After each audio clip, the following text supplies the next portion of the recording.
Isang mapagpalang araw po muli sa inyong lahat. Ako nga po ulit si Brother April na inyong makakasama sa pag-aaral ng salita ng Diyos. At samahan niyo po uli ako sa pagbabasa mula sa Mika 7:8. Do not rejoice over me amid my tragedies, O my enemy. Though I fall, I will rise. Though I sit in the darkness of distress, the Lord is a light for me. Tayo po muna yung manalangin. Panginoon, maraming salamat sa araw na to, sa pagkakataon na pinagkaloob niyo po uli na magamit po na makapagpahayag ng inyong salita, magsilbing tagapagpaalala sa iba na nakakalimot. Ganun din, gamitin mo po ko, ang bawat salita na lalabas sa aking bibig is magsilbing kalakasan sa bawat isa. And Lord, naway marami ang maabot ng iyong salita. And wala patuloy pangunahan ang gabayan. Wala po kang magagawa kung wala ka sa buhay. Maraming salamat. In Jesus' name, Amen. So, ang morning tilaw ko na to is pinamagatan kong remain strong. So, isa na namang napakagandang mensahe ang nais iparating ng ating Panginoon sa bawat isa sa atin. Lalo na sa iba na talagang may mga pinagdadaanan. So, as a human being, normal na talaga may pagdadaan tayong mga problema. Minsan ba dumating tayo sa point ng ating buhay na parang nasisi natin sa Lord, but ang hirap na mga problema na pagdadaanan natin. Samantalang may kakilala tayo, kaibigan tayo, kaklase, parang andali lang sa kanila. Bakit sa atin or bakit ganon yung napagdadaanan natin? Minsan ba parang nainggit tayo sa iba na parang andali lang nilang makalagpas sa mga pagsubok.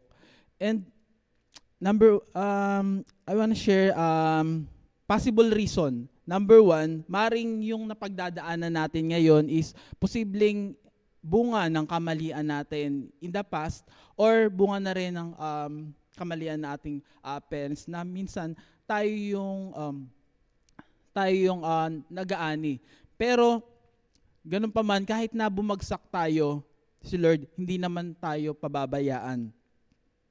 And isa pang reason, isa rin to sa exciting part kasi posible na kaya tayo dumadaan sa mga gantong problema, kaya natin to na-experience is baka si Lord may inire-ready na yung talagang gusto niyang ibigay sa atin na talagang malaking blessing. Kaya sa atin kung medyo maiksi yung pasensya natin, baka yung testing na to ni Lord is makatulong upang minsan ayusin yung attitude natin. Kaya wag mong mamasamain kung hinahayaan ni Lord na dumaan tayo sa mga mabibigat na mga problema. Kung napanghihinaan ka naman ng loob, in the midst ng sa iyong pagdaan sa problema, but still, sumusunod ka pa rin sa path na gusto ni Lord, huwag kang mag-alala kasi siya na yung bahala na kung sakaling na bumagsak ka, siya na ang tutulong sa iyo, siya na ang sasalo sa iyo. And kung sakaling mapatrouble ka, si Lord ang bahala na tutulong sa iyo. Kaya kung napanghihinaan tayo ng loob, huwag tayong lalayo or manlalamig. Kasi nandiyan naman si Lord para tulungan at saluhin tayo. Kaya sa bawat isa sa atin, walang tinatangi ang ating Panginoon. Kahit ano pang estado natin, ano pa yung level natin sa level natin dito sa earth. Hindi siya namimili. Pantay yung tingin niya, pantay yung love niya sa bawat isa sa atin. And dito, kaya kami nandito rin bilang mensahero ng Panginoon para paalalahanan ang bawat isa. Na minsan kasi nakakalimot tayo na umaasa na lang tayo sa sarili natin. Pero nakakalimutan natin na nandyan si Lord para tulungan tayo at alalayan. And nandyan lang siya na naghihintay sa bawat isa sa atin. So, I will share some key points on what you will receive if you fully depend on God. Number one, you will become victorious. You will become victorious. Alam nyo, sa mga matatagal ng Christian, kung i-compare natin yung buhay natin before nang wala pa si Lord, compare ngayon na nagpapatuloy tayo. 'Di ba? Yung buhay natin dati nung hindi pa natin si Lord, hindi pa natin kilala si Lord is para tayong kuwawa. Kumbaga, kung titignan dati, baka onting hangin lang ng pagsubok ay baka mapariwara tayo. Pero dahil nga victorious tayo, iba na yung tingin sa atin ng kaaway. Hindi na tayo titingnan na basta-basta lang or putyo-putyo. Kasi ngayon, gaano man kabigat yung mga problema, gaano man, hindi na natin siya talagang titingnan na talagang mabigat na problema. Kasi train na tayo in the past. Kaya dapat sa atin as a kilala na natin si Lord or matagal na tayong Christian, dapat magsilbi na tayong inspirasyon sa bawat isa na nakakita or mga nakakarinig sa atin. Kaya maging inspirasyon upang sila rin, yung mga nakita, is magpatuloy. And as a victorious person, sa mga giyera, dapat isa na tayo sa naaasahan. Isa na tayo sa nabibigyan ng mga mahihirap na task. Kasi iba na yung pagkakilala sa atin pag tayo ay victorious. Kaya, just to encourage everyone, hindi tayo pwedeng maliitin ng kaaway kapag nakadepend tayo kay Lord. Kasi hindi tayo babagsak kapag nasa side natin siya. And number two, you can have a light in the darkness. Isa pang advantage kapag kasama natin si Lord is, hindi tayo gaya ng iba na walang kasiguraduhan sa kanilang future, walang kasiguraduhan sa pupuntahan, walang kasiguraduhan ba kung magiging maayos ba ang kanilang buhay or paganda. Kasi nga, wala silang ilaw at kakapa-kapa.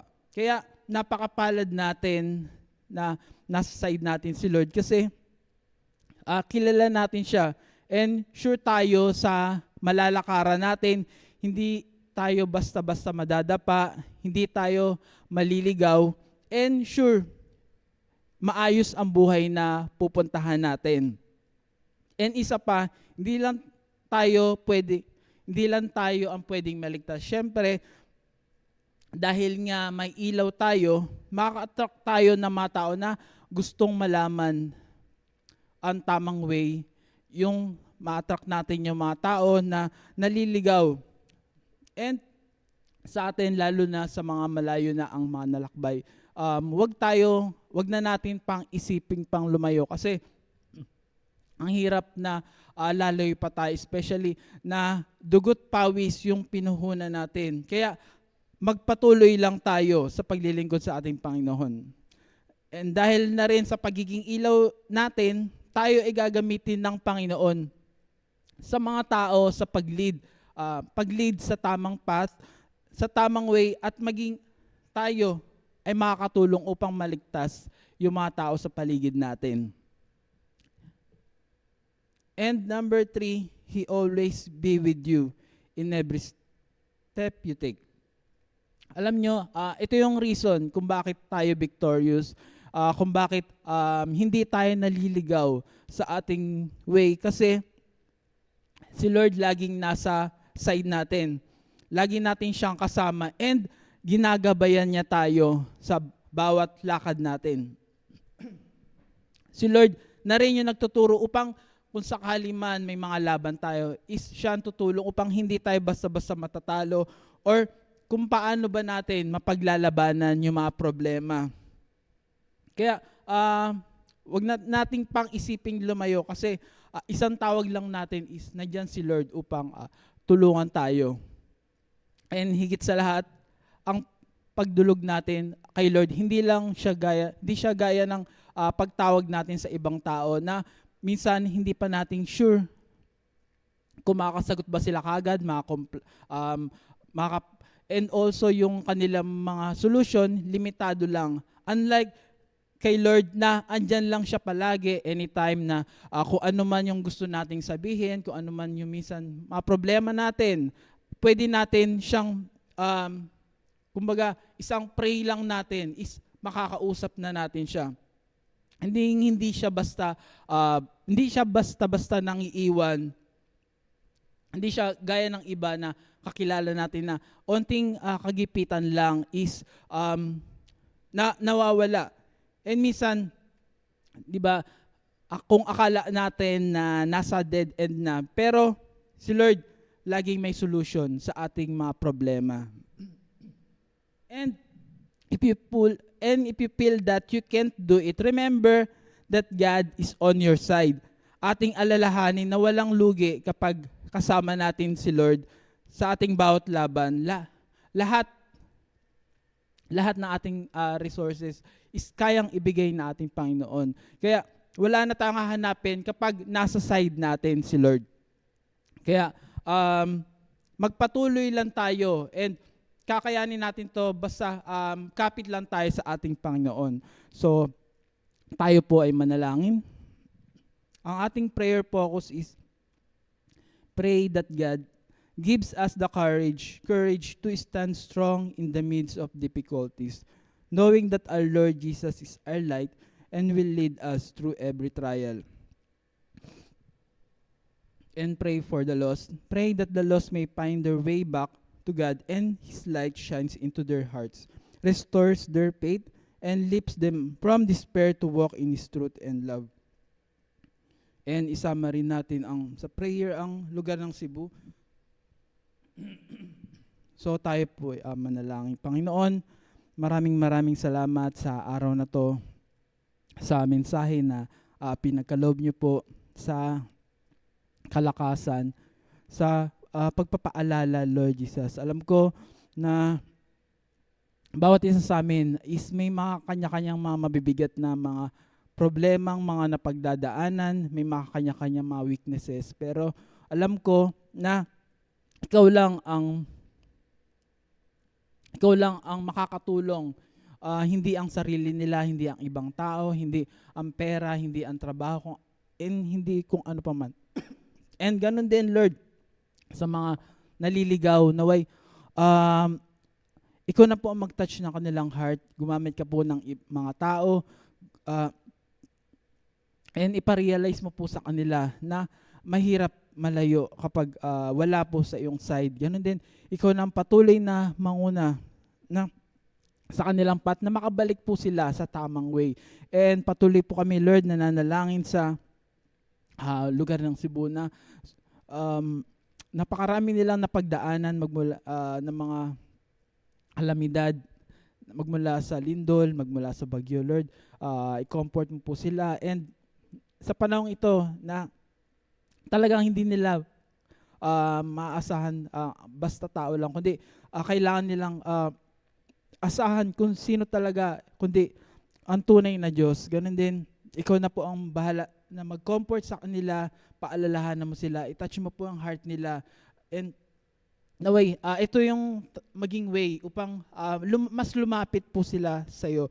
Ganun din sa paparating na Super Typhoon 1, Lord Jesus, na maaring makakapekto dito sa Luzon and Visayas, Lord Jesus.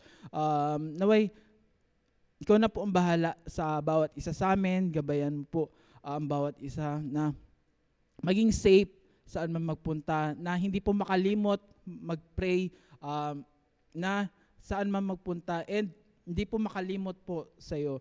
And wala po kami magagawa kung wala ka sa buhay. Patuloy pangunahan, gabayan, and ituro mo po kami sa mga tamang path, and naway, gabayan po kami at pangunahan. Lord Jesus, wala po kami magagawa kung wala ka sa aming buhay. In Jesus' name, Amen. And maraming salamat po sa inyong pakikinig. God bless.